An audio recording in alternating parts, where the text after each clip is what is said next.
Hello friends, स्वागत है तमारू Shriji क्लासीसना YouTube channel में। आजना विडियो में આપણે एबीसी में चैप्टर 2 ना जे एमसीक्यू છે તેના વિશે ડિસ્કશન કરીશું।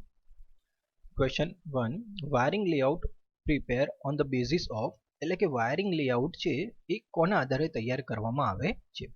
તો કે તે બ્લુપ્રિન્ટના આધારે તૈયાર કરવામાં આવે છે। ખાસ ધ્યાન રાખજો, કેમ કે બ્લુપ્રિન્ટ પરથી આપણને માહિતી મળે છે કે જે જગ્યાએ વાયરિંગ કરવાનું છે ત્યાં કેટલા રૂમ છે, બરાબર, ત્યાં કયા પ્રકારના એપ્લાયન્સીસ હશે, તો એના પરથી આપણે વાયરિંગ લેઆઉટ છે એ પ્રિપેર કરી શકીએ છીએ। Technician or wireman easily understand the wiring layout from, એટલે કે જે ટેકનિશિયન અને વાયરમેન હોય છે એ સરળતાથી વાયરિંગ લેઆઉટ સમજી શકે છે શેના પરથી? તો તે બ્લુપ્રિન્ટ પરથી જ સરળતાથી સમજી શકે છે। પછીનો ક્વેશ્ચન છે કે હુ પ્રિપેર્સ ધ બ્લુપ્રિન્ટ, એટલે કે બ્લુપ્રિન્ટ કોના દ્વારા બનાવવામાં આવે છે? તો ડ્રાફ્ટ્સમેન દ્વારા બનાવવામાં આવે છે। એના પછી સ્કેલ ફોર રેસિડેન્શિયલ પ્લાન, એટલે કે જે આપણે બ્લુપ્રિન્ટ બનાવીએ છીએ તેમાં રેસિડેન્શિયલ પ્લાન માટે સ્કેલ કેટલો લેવામાં આવે છે? તો ખાસ ધ્યાન રાખજો, 1/4 ઇંચ ઇઝ ઇક્વલ્સ ટુ 1 ફૂટ। અહીંયા ધ્યાન રાખજો, કદાચ નામ ના લખેલું હોય, આ તમને ઇઝીલી ખબર પડે એટલા માટે આ રીતે લખેલું છે, પણ આનો મિનિંગ થશે, ડબલ કોટ કરેલા છે, એનો મિનિંગ છે ઇંચ અને આનો મિનિંગ છે ફૂટ। તો 1/4 ઇંચ ઇઝ ઇક્વલ્સ ટુ 1 ફૂટ, તો આ પણ ખાસ ધ્યાન રાખજો। એના પછી બે ફૂલ ફોર્મ છે એમડીબી બરાબર તો મેઇન ડિસ્ટ્રીબ્યુશન બોર્ડ। આવા જે પણ ફૂલ ફોર્મ આવતા હોય એ પણ તમારે યાદ રાખવાના, કેમ કે એક અથવા બે એવા ક્વેશ્ચન હોઈ શકે છે કે જેમાં તમને ખાલી ફૂલ ફોર્મ પૂછી શકે છે। એસબી તો કે સ્વિચ બોર્ડ, તો આ રીતે એ બંનેના ફૂલ ફોર્મ છે। એના પછી load calculation and number of circuit calculate from, એટલે કે જે લોડ હોય છે સર્કિટનો લોડ અને કેટલી સબ સર્કિટ જોઈશે તે શેના પરથી કેલ્ક્યુલેટ કરી શકાય છે? તો તે પણ બ્લુપ્રિન્ટ પરથી જ કેલ્ક્યુલેટ કરી શકાય છે। ખાસ ધ્યાન રાખજો, આપણે વાયરિંગ કરીએ તો ટોટલ લોડ અને number of sub circuit calculate કરવાની હોય છે, તો એ શેના પરથી કેલ્ક્યુલેટ કરી શકાય છે? તો બ્લુપ્રિન્ટ પરથી કરી શકાય છે। હવે આમાંથી અલગ અલગ કરીને પણ તમને ક્વેશ્ચન પૂછી શકે છે। તો એવું પૂછી શકે કે for electrical installation load calculation can be done from, ખાસ ધ્યાન રાખજો, from for electrical installation load calculation can be done from, એટલે કે ઇલેક્ટ્રિકલ ઇન્સ્ટોલેશન માટે લોડ કેલ્ક્યુલેશન શેના પરથી કરવામાં આવે છે? તો તે બ્લુપ્રિન્ટ પરથી કરવામાં આવે છે। પછી અહીંયા આનો ક્વેશ્ચન આવી રીતે પૂછી શકે છે કે for electrical installation number of sub circuit calculate from, એટલે કે ઇલેક્ટ્રિકલ ઇન્સ્ટોલેશન માટે નંબર ઓફ સબ સર્કિટ શેની મદદથી કેલ્ક્યુલેટ કરવામાં આવે છે? તો બ્લુપ્રિન્ટની મદદથી। Cable size for wiring calculate from, એટલે કે જે આપણે વાયરિંગ કરીએ છીએ તો તેમાં જે કેબલ વાપરીએ છીએ તેની સાઇઝ કેટલી રાખીશું તે શેના પરથી ખબર પડે છે આપણને? તો તે સબ સર્કિટના કરંટ પરથી ખબર પડે છે, કરંટ ઓફ સબ સર્કિટ, એટલે કે સબ સર્કિટમાંથી જેટલો કરંટ પસાર થતો હોય તેના આધારે કેબલ પસંદ કરવામાં આવે છે। આ ખાસ ધ્યાન રાખજો, આ ઇમ્પોર્ટન્ટ ક્વેશ્ચન છે। Which type of wire use in કોન્ડ્યુટ wiring, એટલે કે જે કોન્ડ્યુટ પ્રકારનું વાયરિંગ હોય છે તેમાં કયા પ્રકારના વાયર વાપરવામાં આવે છે?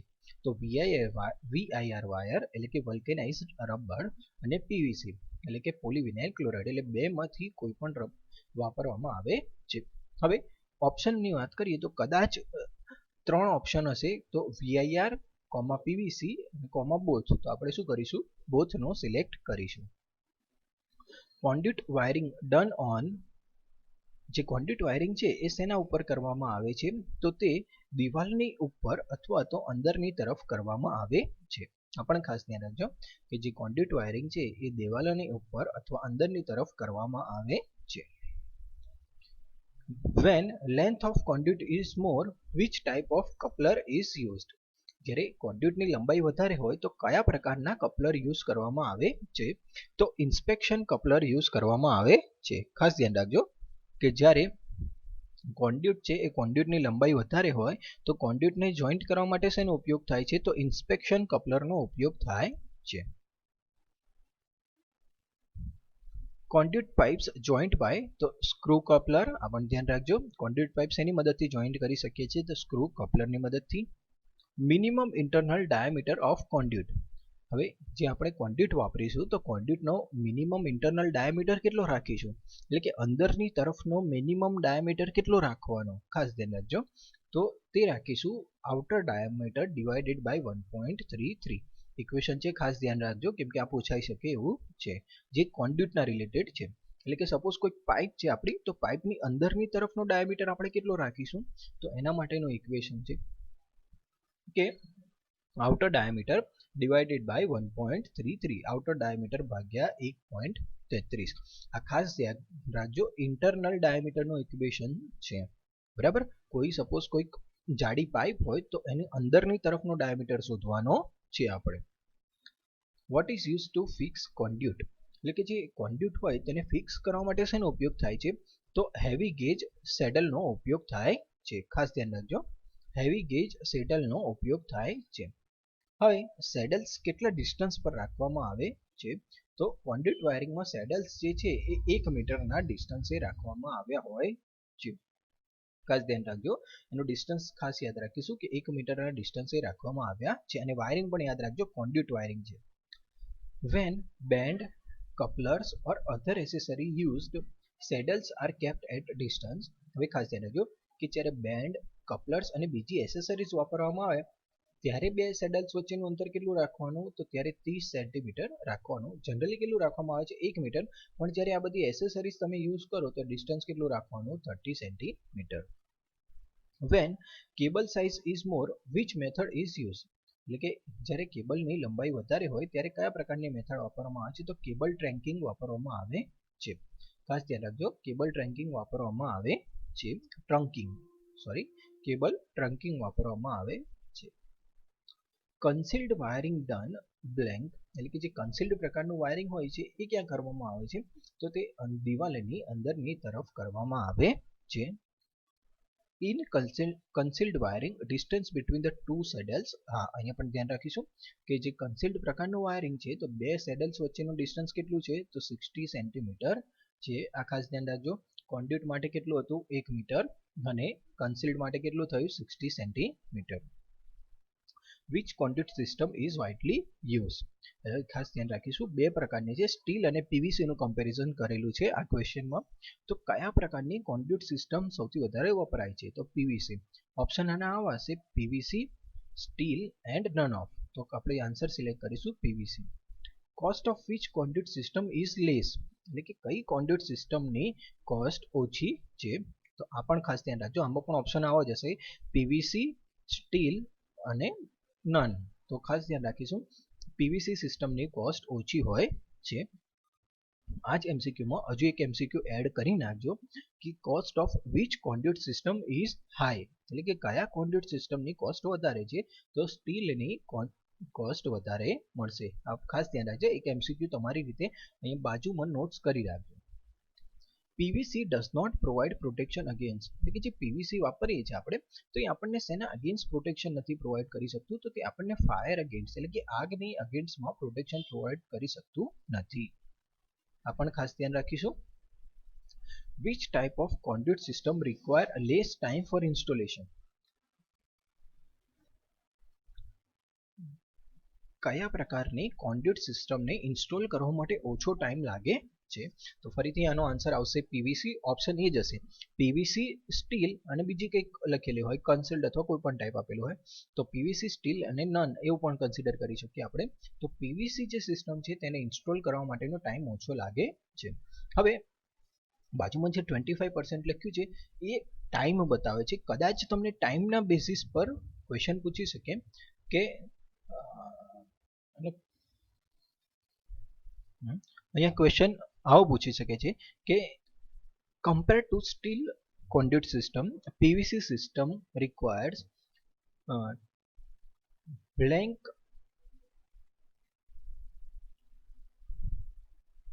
એટલે કે પીવીસી સિસ્ટમમાં 25% ટાઈમ કેવો લાગે છે, ઓછો લાગે છે. આ ખાસ ધ્યાન રાખજો, આ ટાઈમના બેઝ પર ક્વેશ્ચન પૂછે તો તમારે આ ખાસ ધ્યાન રાખવાનું છે કે પીવીસી સિસ્ટમ છે તેને ઇન્સ્ટોલ કરવા માટે 25% જે ટાઈમ છે તે ઓછો લાગે છે. When conduit is fixed by plaster, then blank layer provided on conduit. કે જે કોન્ડ્યુટ હોય છે તેને પ્લાસ્ટરની મદદથી ફિક્સ કરવામાં આવે તો તેના પર શેનું લેયર પ્રોવાઈડ કરવામાં આવે છે તો પ્રોટેક્ટિવ પ્લાન્ટ અને ગેલ્વેનાઇઝ્ડનું લેયર પ્રોવાઈડ કરવામાં આવે છે. ગેલ્વેનાઇઝ્ડ આયર્નનું લેયર પ્રોવાઈડ કરવામાં આવે છે. Non metallic કોન્ડ્યુટ use for wiring of commercial or house. જે નોન મેટાલિક કોન્ડ્યુટ છે એ શેના વાયરિંગ માટે વાપરવામાં આવે છે તો તે કમર્શિયલ અથવા તો ઘરના વાયરિંગ માટે વાપરવામાં આવે છે. Universal કોન્ડ્યુટ box is made up of which material. એટલે કે યુનિવર્સલ કોન્ડ્યુટ બોક્સ એ કયા મટીરિયલમાંથી બનાવવામાં આવે છે તો તે પ્લાસ્ટિકમાંથી બનાવવામાં આવે છે. ખાસ ધ્યાન રાખજો આ નવું નામ છે કે યુનિવર્સલ કોન્ડ્યુટ બોક્સ. તો આવા ક્વેશ્ચન પૂછવાની પોસિબિલિટી વધારે હોય છે. તો યુનિવર્સલ કોન્ડ્યુટ બોક્સ કયા મટીરિયલમાંથી બનાવવામાં આવે છે તો પ્લાસ્ટિકમાંથી બનાવવામાં આવે છે. Temperature range for insulated conduit system. એટલે કે ઇન્સ્યુલેટેડ કોન્ડ્યુટ સિસ્ટમ છે તેમાં ટેમ્પરેચરની રેન્જ કેટલી હોય છે તો એમાં હોય છે -5 to 60 ડિગ્રી સેલ્સિયસ. ખાસ ધ્યાન રાખજો મિનિમમ રેન્જ છે કેટલી છે -5 અને મેક્સિમમ છે 60 degree Celsius. In surface installation, if 20 mm diameter conduit is used, the saddles provided at the distance. હવે કે જે સરફેસ ઇન્સ્ટોલેશન છે તેમાં જો તમે 20 mm ડાયામીટરનો કોન્ડ્યુટ વાપરશો તો તમારે સેડલ્સ કેટલા ડિસ્ટન્સે પ્રોવાઈડ કરવાના તો 800 mm એટલે કે 800 mm ના અંતરે તમારે તેને પ્રોવાઈડ કરવાના છે. Plastic conduits have thermal expansion blanks more than steel conduit. આ ખાસ ધ્યાન રાખજો પ્લાસ્ટિક કોન્ડ્યુટ્સ છે તેમનું થર્મલ એક્સપાન્શન કેટલો હોય છે સ્ટીલના કમ્પેરિઝનમાં તો 6 ગણો વધારે હોય છે 6 times more than steel conduits. એટલે કે પ્લાસ્ટિક કોન્ડ્યુટનો થર્મલ એક્સપાન્શન સ્ટીલ કરતાં 6 ગણો વધારે હોય છે. આ પણ ખાસ ધ્યાન રાખજો. In electrical installation connected load and maximum load are. જે ઇલેક્ટ્રિકલ ઇન્સ્ટોલેશન હોય છે તેમાં જનરલી કનેક્ટેડ લોડ અને મેક્સિમમ લોડ કેવા હોય છે ઇક્વલ હોય છે તો ના આનો જે આન્સર આવશે ના નથી હોતા. એનો ઓપ્શન આવશે યસ નો અને નન. આવું ઓપ્શન કહી શકીએ આપણે. તો આનો ઓપ્શન આવશે ના. કોઈ દિવસ કનેક્ટેડ લોડ અને મેક્સિમમ લોડ સરખા હોતા નથી. Division off load in different branch is called. એટલે કે જે આપણો લોડ છે એ લોડને આપણે એક જ ડિસ્ટ્રીબ્યુશન બોક્સ રાખતા નથી તેને અલગ અલગ બ્રાન્ચમાં આપણે ડિવાઈડ કરીએ છીએ. તો આ જ આપણે તેને અલગ અલગ બ્રાન્ચમાં ડિવાઈડ કરીએ છીએ તેને શું કહેવાય તો તેને ડાયવર્સિફિકેશન કહેવાય છે. ખાસ ધ્યાન રાખજો ડાયવર્સિફિકેશન કહેવાય છે. Value of diversity factor for domestic load. એટલે કે જે આપણો ઘરગથ્થુ વપરાશ હોય છે તેમાં ડાયવર્સિટી ફેક્ટરની કિંમત કેટલી હોય છે 0.6. આવા ક્વેશ્ચન ખાસ ધ્યાનમાં રાખવાના તમને પહેલા જ પણ કીધું છે. તો આ ખાસ ધ્યાન રાખજો કે ડાયવર્સિટી ફેક્ટરની વેલ્યુ ડોમેસ્ટિક લોડ માટે કેટલી હોય છે તો 0.6. એના પછી એક નાનું એક્ઝામ્પલ છે આ પણ ખાસ ધ્યાનમાં રાખજો. આવો એક્ઝામ્પલ તમને પૂછી શકે છે. સિમ્પલ છે તમે જુઓ છો ખાલી એક જ સ્ટેપમાં આવી જાય છે. Calculate maximum load if. એટલે કે મેક્સિમમ લોડ કેલ્ક્યુલેટ કરવાનો છે જો કનેક્ટેડ લોડ 5 કિલોવોટ અને ડાયવર્સિટી ફેક્ટર 0.6 હોય તો.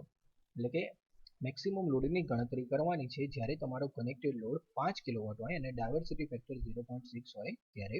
તો સિમ્પલ છે આને મલ્ટીપ્લાય કરીશું 0.6 into 5 કિલોવોટ. એ ખાસ ધ્યાન રાખજો અહીંયા પોઈન્ટ છે એટલે 0.6 into 5 એટલે આન્સર આવશે 3 કિલોવોટ. આ ખાસ ધ્યાન રાખજો. આવો કોઈ નાનો એવો ક્વેશ્ચન તમને મૂકી શકે છે. તમને આગળ પણ કીધું હતું કે આવા જે નાના એક્ઝામ્પલ હોય એ એમસીક્યુ માટે ઘણા મહત્વના હોય છે અને જે ફોર્મ્યુલાઝ હોય છે તે ફોર્મ્યુલાઝ પણ ખાસ પ્રિપેર કરવાના.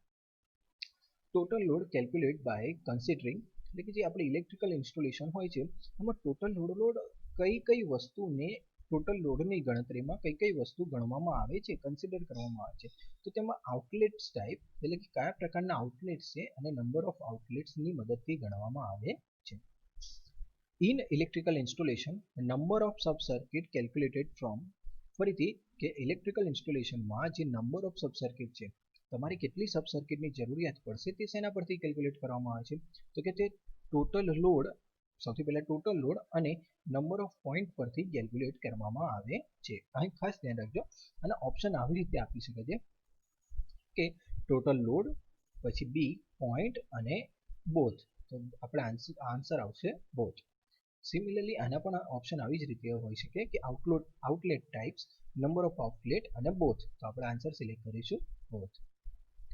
After calculating number of sub circuit, next step is, એટલે કે એક તમે number of sub circuit calculate કરી નાખી, પછીનું સ્ટેપ શું છે તો કે કેલ્ક્યુલેટ કરંટ, એટલે કે જે સબ સર્કિટ છે તેમાંથી કેટલો કરંટ પસાર થાય છે તે તમારે કેલ્ક્યુલેટ કરવાનો છે. આ ખાસ ધ્યાન રાખજો, કરંટ કરો પણ કરંટ ક્યાંથી, સબ સર્કિટમાંથી પસાર થાય એવો. અહીંયા એમસીક્યુ છે એટલા માટે મેં ખાલી આટલું જ લખ્યું છે, કેલ્ક્યુલેટ કરંટ. હવે તમને ઓપ્શન આવા આપી શકે કે suppose calculate current, calculate voltage drop, calculate impedance. તો આવી રીતે 3 અલગ અલગ ઓપ્શન આપે. તો ખાસ ધ્યાન રાખજો કે સબ સર્કિટની સંખ્યા નક્કી થાય પછી તમારે કરંટ કેલ્ક્યુલેટ કરવાનો છે. Main distribution board, main switch અને સબ મેઇન સ્વિચ રેટિંગ, એટલે કે તેના રેટિંગ ડિસાઇડેડ ફ્રોમ, જે મેઇન ડિસ્ટ્રીબ્યુશન બોર્ડ છે આપણું, મેઇન સ્વિચ છે, સબ મેઇન સ્વિચ છે, આ બધાનું રેટિંગ શેના આધારે નક્કી કરવામાં આવે છે તો કે કરંટ. પણ કરંટ ક્યાંથી તો કે સબ સર્કિટના કરંટ પરથી નક્કી કરવામાં આવે છે. આ પણ ખાસ ધ્યાન રાખજો, કરંટ ઓફ સબ સર્કિટ. પણ આ નોર્મલ છે એટલા માટે મેં અહીંયા એમસીક્યુ માટે આખો વર્ડ યુઝ કર્યો નથી. અહીંયા ઓપ્શન આવી રીતે આપી શકે કે current of sub circuit, voltage of sub circuit, અથવા તો voltage drop of sub circuit, અથવા તો ઇમ્પિડન્સ ઓફ સબ સર્કિટ. તો આપણે આન્સર આપીશું કરંટ ઓફ સબ સર્કિટ. એના પછી in electrical installation, if one distribution board use, then load at far end receive blank voltage. હવે આ ખાસ ધ્યાન રાખજો, અહીંયા તમને એક ફિગર આપી અને અહીંયા એક્સપ્લેન કરવામાં આવેલું છે કે બુકમાં તમને એક ફિગર આપી છે જેમાં એક જ ડિસ્ટ્રીબ્યુશન બોર્ડ યુઝ કર્યું છે અને તેમાંથી અલગ અલગ લોડ પેરેલલમાં યુઝ કરેલા છે. તેમાં તમને એવું કહે છે કે જો તમે એક જ ડિસ્ટ્રીબ્યુશન બોર્ડ વાપરશો તો જે તમારો લોડ છે દૂર, સૌથી દૂરનો જે લોડ છે ત્યાં કેવા વોલ્ટેજ મળશે તમને, તો તમારે ખાસ ધ્યાન રાખવાનું કે તેમાં તમને લેસ વોલ્ટેજ મળશે, સૌથી ઓછા વોલ્ટેજ મળશે. સૌથી પહેલા શરૂઆતનો જે લોડ હશે તેને વોલ્ટેજ, પછી બીજું, પછી ત્રીજું, એટલે જેમ જેમ વોલ્ટેજ ડ્રોપ વધતું જશે તેમ તેમ વોલ્ટેજની વેલ્યુ ઘટતી જશે. એટલે સિમ્પલ સ્ટેપમાં વાત કરીએ કે સપોઝ તમે 5 લોડ કનેક્ટ કરેલા હોય તો જે એન્ડ વાળો લોડ છે, ફિફ્થ લોડ છે, તેને સૌથી ઓછો વોલ્ટેજ મળશે. ખાસ ધ્યાન રાખજો, જે એન્ડ સાઈડ લોડ હશે તેને સૌથી ઓછો વોલ્ટેજ મળશે. પણ ક્યારે, જ્યારે તમે એક જ ડિસ્ટ્રીબ્યુશન બોર્ડ વાપર્યું હોય ત્યારે. આના માટે ફિગર પણ આપેલી છે એટલે એ એકવાર ફિગર જોઈ લેજો એટલે તમને ખાસ ખ્યાલ આવી જશે. In electrical installation, if one distribution board is used, then which quantity have high value? અહીંયા પણ આ ખાસ ધ્યાન રાખજો, અહીંયા ઓપ્શન કદાચ આવા પૂછી શકે, બ્લેન્કના ફોર્મમાં ના પૂછે, તમને ઓપ્શન આવા પૂછી શકે છે રિસીવ્સ બ્લેન્ક વોલ્ટેજની જગ્યાએ તમને ઓપ્શન આવે લેસ, હાઈ અને મીડિયમ. તો આપણે ધ્યાન રાખીશું અહીંયા લેસ, અને અહીંયા ખાસ ધ્યાન રાખીશું કે જો એક ડિસ્ટ્રીબ્યુશન બોર્ડ વાપરે તો કઈ ક્વોન્ટિટીની વેલ્યુ હાઈ હોય છે. તો ઓપ્શન આવા હશે કરંટ, રેઝિસ્ટન્સ અને વોલ્ટેજ ડ્રોપ. તો ઓપ્શન સિલેક્ટ કરીશું voltage drop. Light, fan, 3 pin socket connected in one sub circuit. તો સાચું છે, તો હા. અહીંયા ક્વેશ્ચન આવો હશે કે ટ્રુ ઓર ફોલ્સ તરીકે ક્વેશ્ચન પૂછી શકે કે લાઇટ, ફેન અને 3 pin socket are connected in one sub circuit. તો ટ્રુ ઓર ફોલ્સ આવું હોય તો જવાબ આવશે યસ.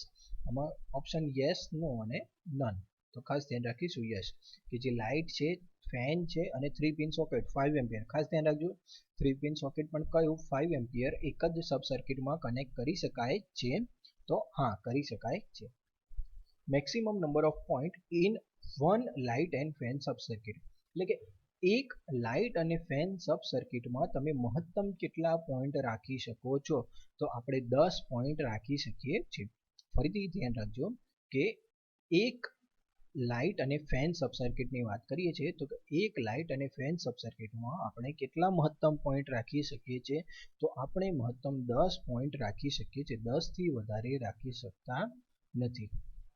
તો આ ખાસ ધ્યાન રાખજો.